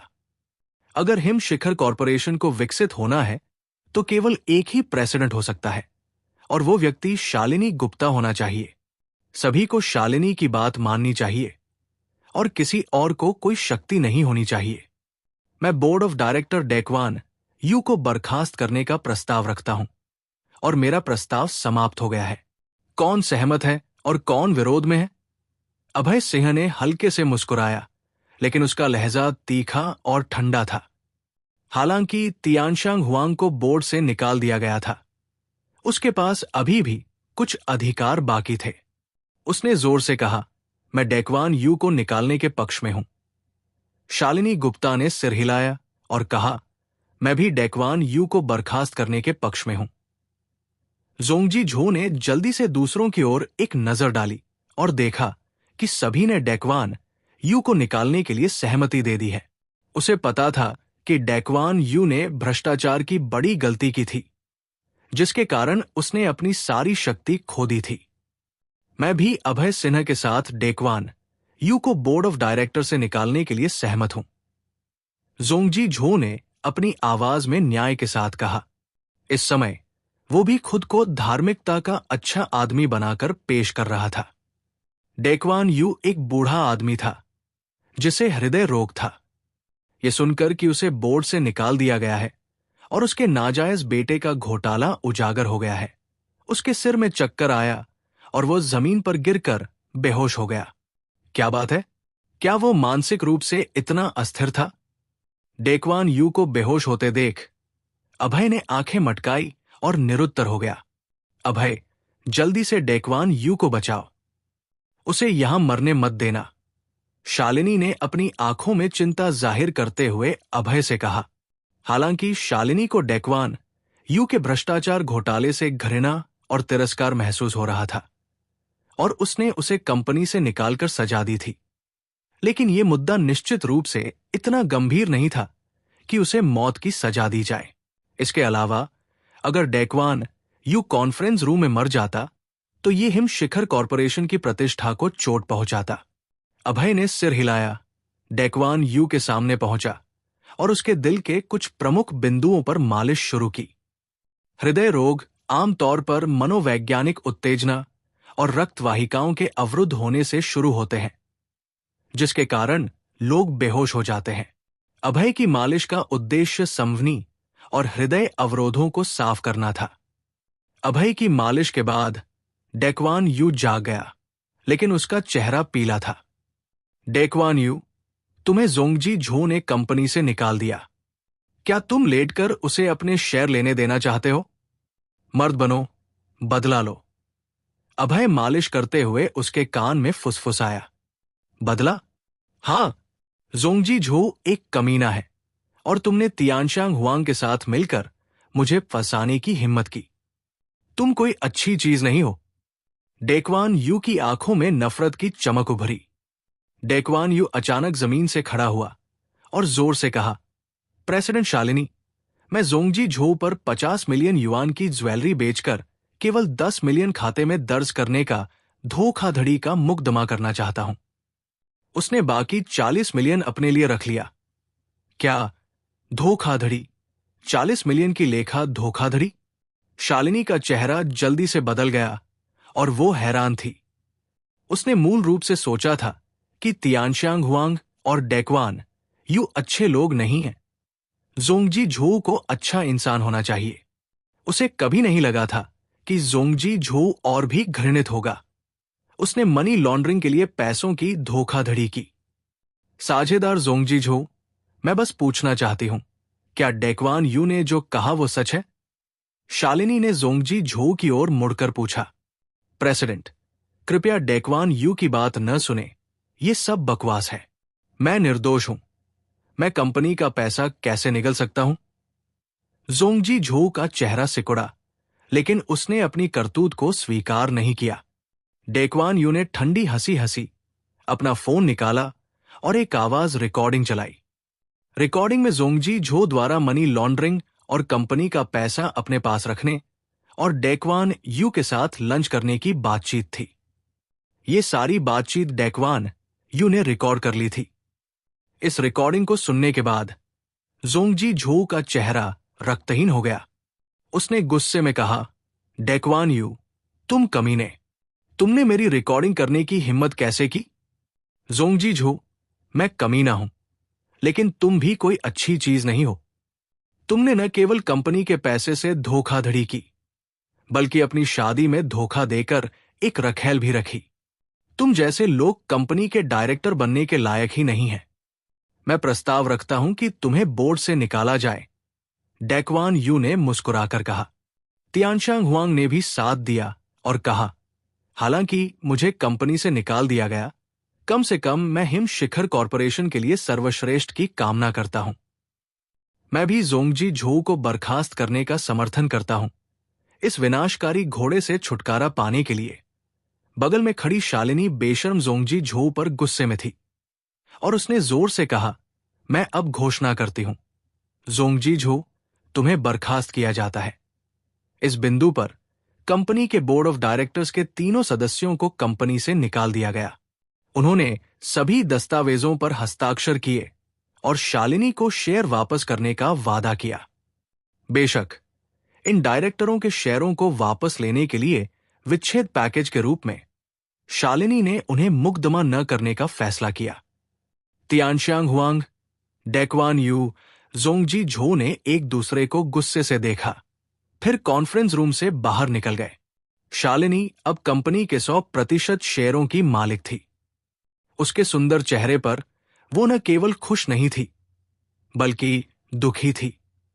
कहने की जरूरत नहीं, ये 3 पूर्व बोर्ड ऑफ डायरेक्टर शालिनी के दादाजी के दोस्त थे और कंपनी के सबसे पुराने संस्थापक थे। हालांकि वे इतने बुरे थे, न केवल उन्होंने कंपनी का पैसा हड़पा, बल्कि धोखाधड़ी भी की। वो कैसे दुखी नहीं हो सकती थी? दुखी मत हो, उन्हें खुद को दोष देना चाहिए और वे सजा के हकदार हैं। अब हिम शिखर कॉरपोरेशन के सारे शेयर तुम्हारे हैं। तुम जो चाहो कर सकती हो, कोई तुम्हें रोक नहीं सकता। अभय ने शालिनी का हाथ पकड़कर उसे शांत करने की कोशिश की। शालिनी ने सिर हिलाया और कहा, अभय, धन्यवाद। उसे पता था कि तीनों डायरेक्टरों को बर्खास्त करने का श्रेय अभय सिंह को जाता है। हालांकि उसे नहीं पता था कि अभय ने क्या किया। उसे पता था कि इन डायरेक्टरों पर निश्चित रूप से अभय का प्रभाव था, वरना वे इतने ईमानदार कैसे हो सकते थे? तुम्हें मेरे साथ इतना औपचारिक होने की जरूरत नहीं है। तुम्हारा कारोबार मेरा कारोबार है, अभय ने उससे मुस्कुराकर कहा। उसकी उंगलियों ने शालिनी की हथेली को खरोंचा, जिससे शालिनी का सुंदर चेहरा चटक लाल हो गया। शालिनी के सुंदर चेहरे को देखकर अभय की आंखों में कुछ आग की चमक उभरी। शालिनी की चीखों के बीच अभय ने जल्दी से उसकी कमर पकड़ी और उसके होंठों पर चूम लिया। ये चुंबन नरम, मीठा, सुगंधित, बहुत आरामदायक था। बूम! अभय आराम से उसे चूम रहा था, तभी कॉन्फ्रेंस रूम का दरवाजा अचानक खुल गया। एक लंबा सुरक्षा गार्ड घबराहट में अंदर दौड़ा, जोर से चिल्लाया, बुरी खबर, बुरी खबर। अभय का चेहरा उदास हो गया और उसने शालिनी को छोड़ दिया। उसने सुरक्षा गार्ड की ओर देखा, बहुत नाखुश महसूस किया और पूछा, यह कॉन्फ्रेंस रूम है और तुम किसी भी समय अंदर नहीं आ सकते। तुमने नॉक क्यों नहीं किया? सच कहें, अभय अभी शालिनी को और छेड़ने की तैयारी कर रहा था, लेकिन सुरक्षा गार्ड अंदर आया और उसकी अच्छी योजना में बाधा डाल दी। वो वास्तव में सुरक्षा गार्ड को लात मारकर उसकी टांगें तोड़ना चाहता था। हालांकि ये सोचकर कि सुरक्षा गार्ड के पास बताने के लिए कुछ महत्वपूर्ण हो सकता है, अभय ने उसे लात नहीं मारी, क्योंकि उसे पता था सामान्य परिस्थितियों में सुरक्षा गार्ड कॉन्फ्रेंस रूम में नहीं आता जब तक कि कुछ अत्यावश्यक न हो। बिग ब्रदर सिंह, ये बुरा है। डायरेक्टर हाओ लुओ को जहर हो गया। उसके मुंह के आसपास झाग है और वो पूरी तरह से बेहोश हो गया।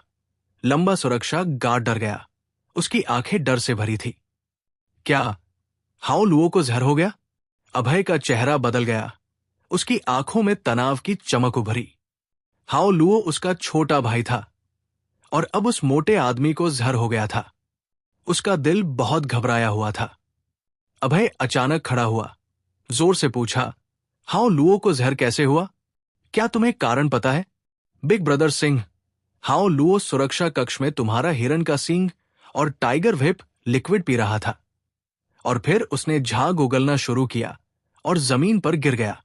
न केवल हाओ लुओ, बल्कि कुछ अन्य सुरक्षा गार्ड जो डिलीवर किए गए न्यूट्रिशनल सप्लीमेंट प्रोडक्ट्स ले रहे थे, वे भी जहर के शिकार हो गए। लंबे सुरक्षा गार्ड ने डर में कहा। अभय ने इन सुरक्षा गार्डों को हेल्थ केयर प्रोडक्ट्स की निगरानी के लिए काम सौंपा था। उसने कहा था कि कर्मचारी काम से छुट्टी होने के बाद वे इन प्रोडक्ट्स को सभी कर्मचारियों को पुरस्कार के रूप में बांट देंगे। सभी जानते थे कि हाओ लुओ हाल ही में शारीरिक रूप से कमजोर था, इसलिए उन्होंने उसे पहले पीने दिया। हाओ लुओ ने सोचा कि अगर वो अब दवा ले लेता है तो वो घर जाकर रात में अपनी पत्नी के साथ बढ़ी हुई ताकत के साथ सेक्स कर सकता है। इसलिए उसने इसे लिया, लेकिन उसे नहीं पता था कि उसे जहर हो जाएगा। जहां तक अभय की बात है, हाओ लुओ और अन्य कई सुरक्षा गार्डों को बचाने के बाद वो हिम शिखर कॉरपोरेशन से निकला और बिन ये से बदला लेने गया। बिन ये, तुम कमीने, न्यूट्रिशनल सप्लीमेंट प्रोडक्ट्स में जहर डालने की हिम्मत की और मुझे मारने की कोशिश की। बस इंतजार करो। अभय कंपनी से बाहर निकला और शालिनी की BMW कार लेकर ये कॉरपोरेशन की ओर चला।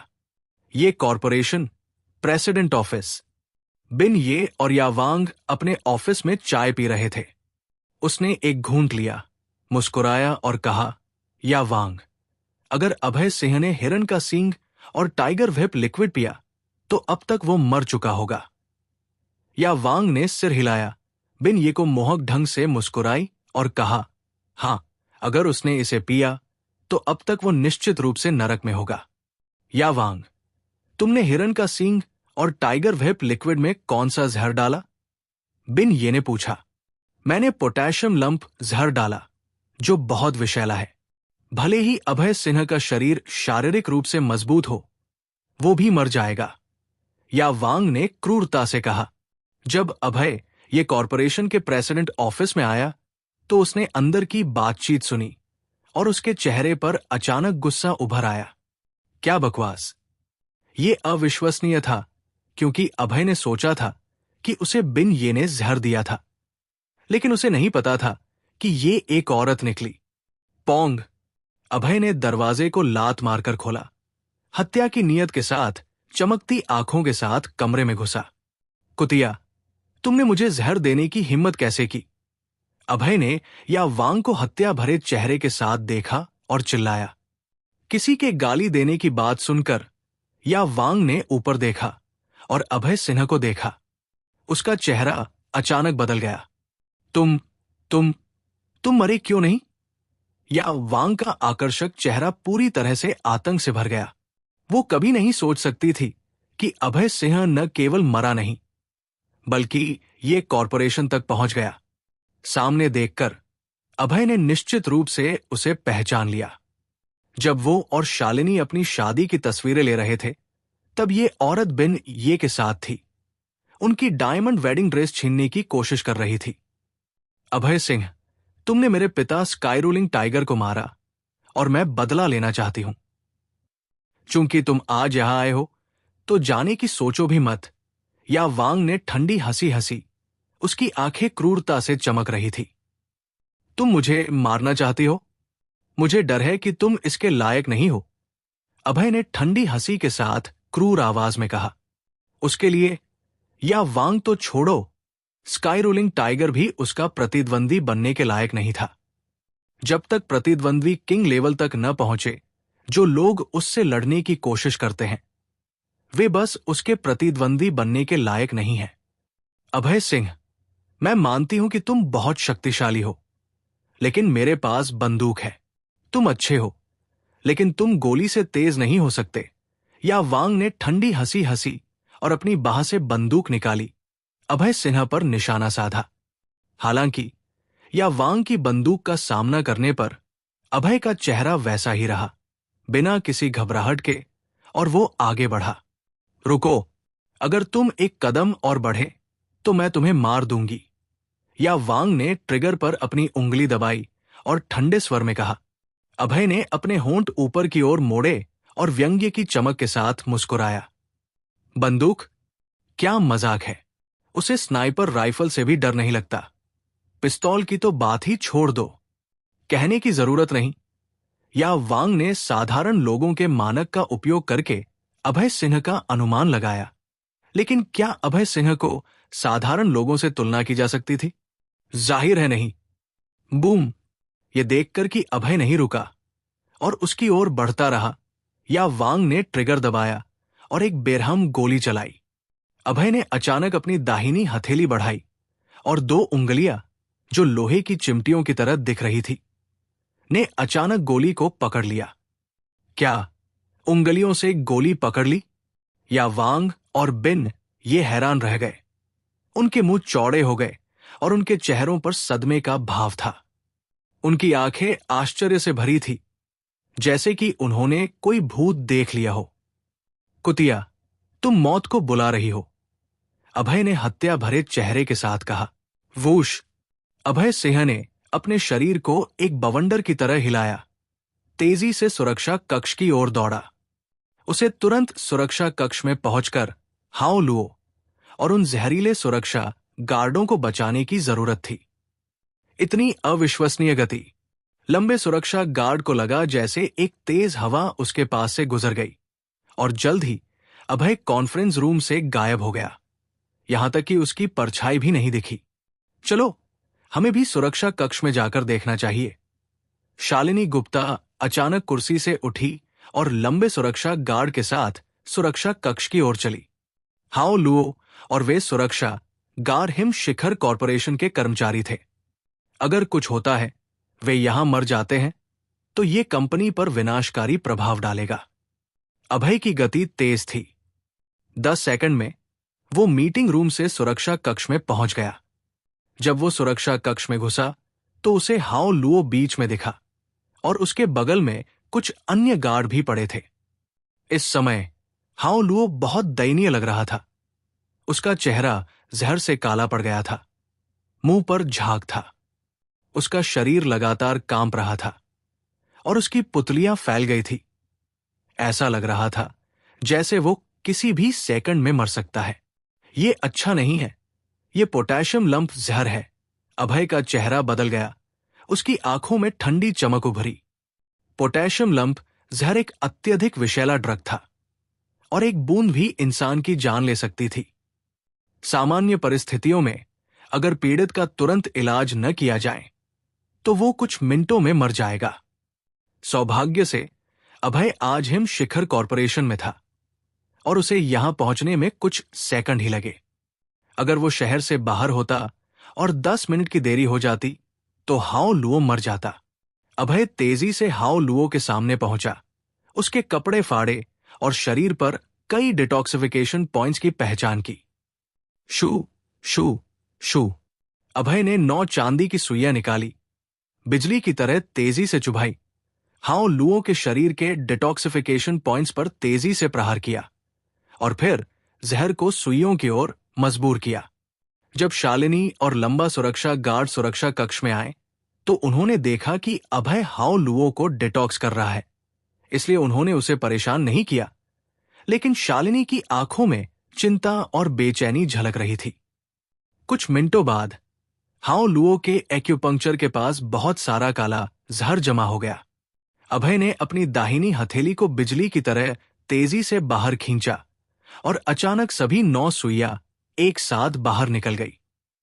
अचानक एक्यूपंक्चर पॉइंट्स के स्थान से बहुत सारा काला जहर काले खून के साथ मिलकर बाहर निकला और फर्श पर हर जगह बहने लगा। जब शरीर का काला जहर गायब हो गया, हाओ लुओ ने धीरे धीरे अपनी आंखें खोली और आश्चर्य से कहा, भाई, तुमने मेरे कपड़े क्यों उतारे? मैं गे नहीं हूं। क्या बकवास, तुम ही गे हो। अभय ने आंखें मटकाई और हाओ लुओ से बात करने के लिए बहुत आलसी था, क्योंकि हाओ लुओ के बगल में कुछ अन्य सुरक्षा गार्ड उसका इंतजार कर रहे थे ताकि वो उन्हें बचाए। इन सुरक्षा गार्डों में जहर हाओ लुओ के जहर जैसा नहीं था। हाओ लुओ का जहर अत्यधिक विषैला था।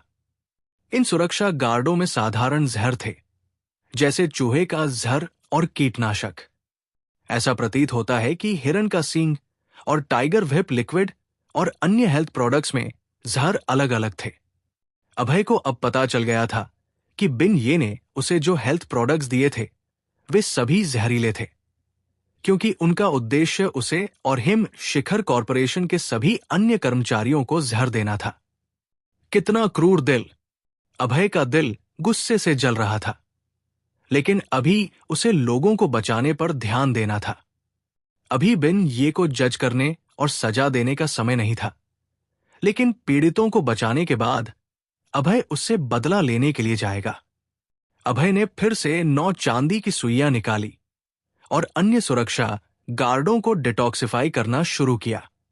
जल्द ही बाकी कुछ सुरक्षा गार्डों के जहर को अभय ने साफ कर दिया और वे भी वापस जाग गए।